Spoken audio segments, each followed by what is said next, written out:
Assalamualaikum warahmatullahi wabarakatuh. Perkenalkan nama saya Muhammad Raja Faldi dengan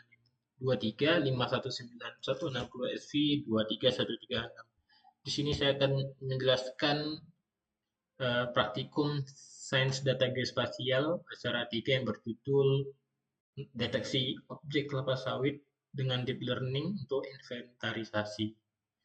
Oke, di sini pada hasil praktikum ini dilakukan pelatihan data atau kita melakukan mengambil training model menggunakan shape circle yang mana di setiap sawitnya kita mengambil sampel data, artinya kita mengajarkan eh, kepada komputer apa apa itu objek sawit.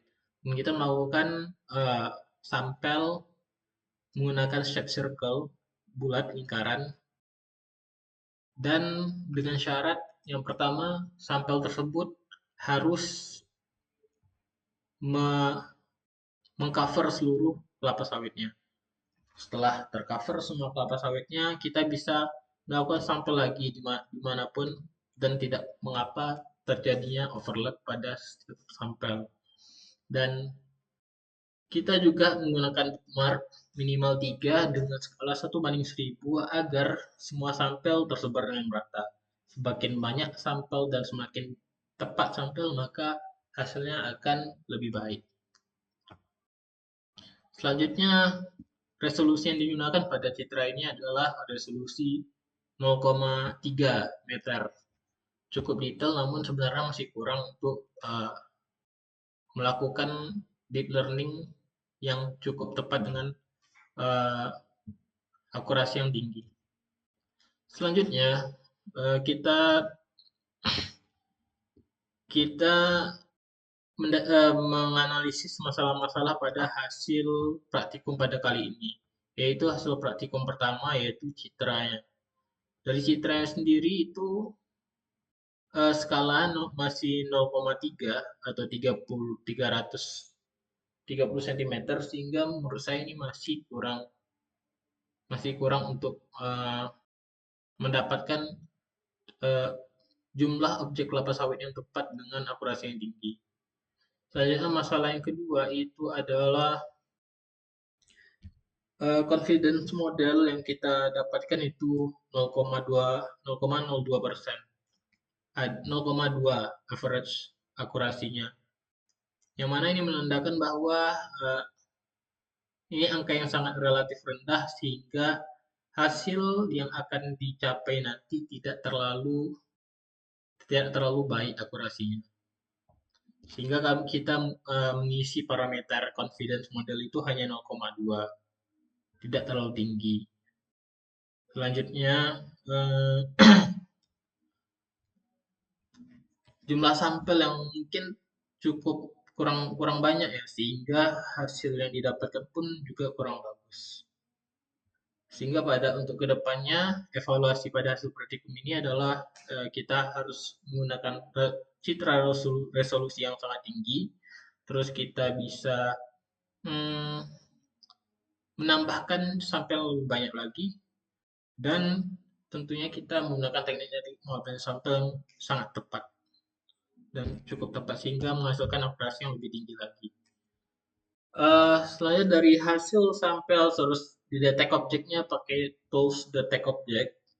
Selanjutnya kita melakukan menghilangkan data-data yang tidak tepat gitu, artinya tumpang tindih.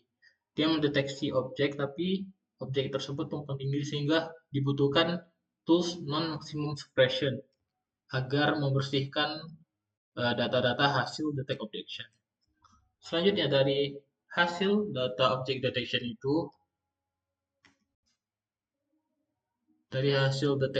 itu, kita melakukan buffer berapa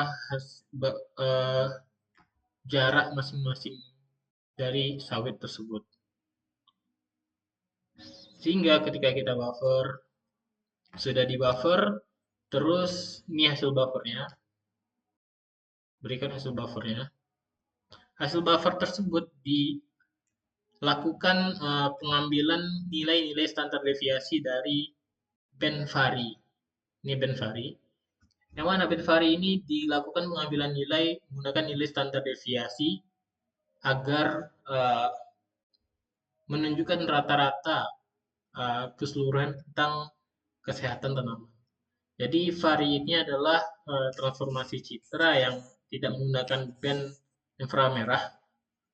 Dia hanya mengambil nilai kehijauan dari foto udara yang resolusi tinggi.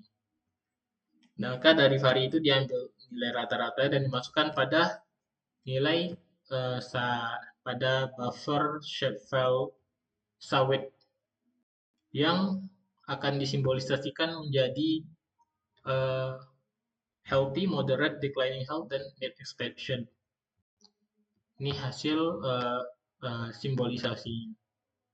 Dan hasil dari ketepatan pelatihan model itu sangat tidak tepat ya, masih banyak yang luput dari komputernya, ada yang tepat, ada yang enggak gitu, sehingga kita butuh banyak evaluasi lagi dan tentunya membutuhkan tipe komputer yang lebih bagus lagi.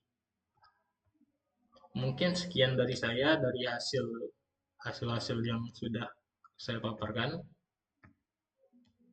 Ada hasil deteknya, kita juga mendapatkan hasil average-nya. Berikut hasil average.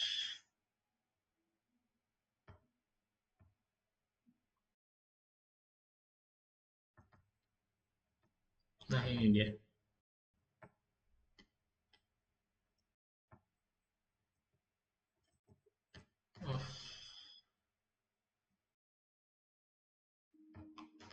Nah, kita mendapatkan average precision dengan skor 0,2%. Ini skor yang sangat rendah, tapi bisa dilakukan untuk dilakukan deep learning. Mungkin sekian dari saya. Berikut hasilnya yang masih kurang bagus, sehingga dari hasil evaluasi itu akan dapat bernilai evaluasi yang lebih tinggi dari deep learning yang kita lakukan. Terima kasih. Wassalamualaikum warahmatullahi wabarakatuh.